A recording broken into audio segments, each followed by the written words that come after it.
नाज़रीन मोहतरम, हज़रत अनस बिन मालिक फरमाते हैं कि एक दिन रसूलुल्लाह सल्लल्लाहु अलैहि वसल्लम नमाज के बाद मस्जिद नबवी में तशरीफ़ फरमा थे।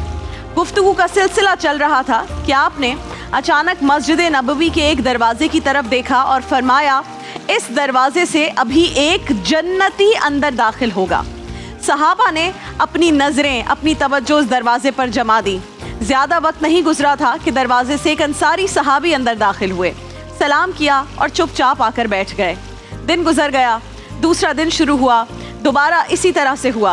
रसूलुल्लाह सल्लल्लाहु अलैहि वसल्लम नमाज के बाद मस्जिद नबवी में सहाबा के सवालों के जवाबात दे रहे थे कि आपने एक बार फिर उसी दरवाजे की तरफ देखा और फरमाया, इस दरवाजे से अभी एक जन्नती अंदर दाखिल होगा। सहाबा दोबारा दरवाजे पर नजरें जमा कर बैठ गए कि आज कौन आएगा। थोड़ी देर बाद फिर वही अंसारी सहाबी जो पिछले दिन आए थे वो हाजिर हुए, अंदर दाखिल हुए, सलाम किया और चुपचाप बैठ गए। फिर तीसरा दिन आया, अल्लाह के रसूल सल्लल्लाहु अलैहि वसल्लम ने फिर फरमाया, इस दरवाजे से अभी एक जन्नती अंदर दाखिल होगा। और उस दिन भी वही सहाबी तीसरी मर्तबा उसी दरवाजे से मस्जिद नबवी में दाखिल हुए, सलाम किया और चुपचाप आकर बैठ गए। उस महफिल में एक ऐसे सहाबी भी मौजूद थे जो बेहद इबादत गुजार थे। उनका नाम हज़रत अब्दुल्ला बिन अमर बिन उल आस था।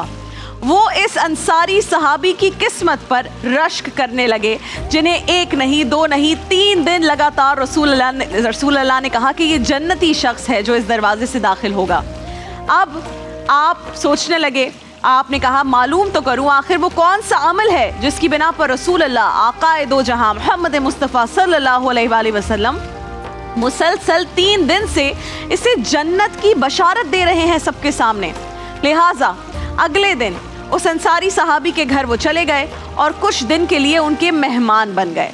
अब्दुल्ला बिन अमर बिन आस ने 3 दिन उन अंसारी सहाबी के घर में गुजारे, मगर उनका कोई ऐसा खास अमल उनकी नज़र से नहीं गुजरा इन 3 दिनों में। अब आखिर 3 दिन बाद बेताब होकर चौथे दिन पूछ ही लिया कि ऐ मेरे प्यारे भाई, अल्लाह के रसूल ने तुम्हारे लिए 3 दिन मुसलसल जन्नत की बशारत दी थी। मैं यही जानने के लिए तुम्हारे घर ठहरा था, लेकिन मुझे इन 3 दिनों में तुमसे ऐसी कोई अनोखी बात नज़र नहीं आई। अंसारी सहाबी उनकी ये बात सुनकर मुस्कुराए और फरमाया, ए अब्दुल्ला, मेरा अमल तो इतना ही है जितना तुमने मुझे करते देखा है, लेकिन मेरे दिल में दुनिया के किसी शख्स के लिए कोई बुग़्ज़, कोई कीना और कोई हसद नहीं है। अल्लाह ताला जब भी किसी शख्स को कोई नेमत अता करता है तो मैं दुखी नहीं होता, बल्कि मैं उसके लिए खुश होता हूँ। उनकी ये बात सुनकर हज़रत अब्दुल्ला बिन अमर खुशी से पुकार उठे कि यही तो राज है, यही तो वो चीज़ है जिसने अल्लाह के रसूल से आपको 3 दिन जन्नत की बशारत सुनवाई है। अल्लाह अकबर। नाज़रीन मोहतरम, यही वो अमल है, यही सीखने की बात है जिससे हम में से बेशतर लोगों के दिल खाली हैं। दुनिया में बहुत ही कम लोग ऐसे होते हैं जिनके दिल में किसी के लिए हसद और जलन ना हो। या आज हमारे मुआशरे में जो इतना ज़्यादा स्ट्रेस है, एंजाइटी है, नफ़रतें हैं, साजिशें हैं, दुश्मनियाँ हैं, इन सब की बुनियादी वजह बेस हसद है। जब से ये कायनात तख्लीक हुई है और तारीख़ की आंखों ने जो बड़ी बड़ी जंगें देखी हैं, वाक़यात रोनमा होते हुए देखे हैं, उन सब ने हसद की कोख से ही जन्म लिया था। इब्लीस ने हज़रत आदम को सजदा नहीं किया था, उसकी बुनियादी वजह क्या थी? जेलसी, हसद। इस कुराए अर्ज़ पर जो पहला कत्ल हुआ और काबिल ने हाबिल को कत्ल किया, उसकी बुनियादी वजह हसद थी।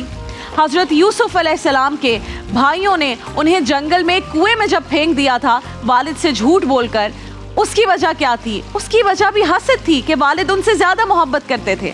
फिर अबू जहल और अबू लहब जैसे मुशरिकीन ने रसूल अल्लाह की नबूवत से इनकार किया था, उसकी क्या वजह थी? उसकी भी वजह हसद थी। फिर हमने उस दिन जिक्र किया रईसुल मुनाफिकीन अब्दुल्ला बिन उबई, जो रसूल अल्लाह की मदीना तशरीफ़ आवरी से जलकर खाक हो गया था, उसकी वजह भी हसद थी। इमाम गज़ाली फरमाते हैं कि हासिद इस गम में सूख जाता है कि उसका हमसाया फरबा क्यों है, उससे बेहतर क्यों है। यानी हम खुद तो मेहनत करते नहीं हैं, और जब कोई हमारा दोस्त, रिश्तेदार, कोई पड़ोसी मेहनत करके पढ़ लिख कर बड़ा आदमी बन जाता है, किसी बड़े ओहदे पर चला जाता है, तरक्की करने लगता है, तो उसकी कामयाबी हमसे बिल्कुल हजम नहीं होती। اور پھر ہم جناب اس کی کردار کشی کرنا شروع ہو جاتے ہیں، جس کو ہم کیریکٹر اسیسینیشن بھی کہتے ہیں.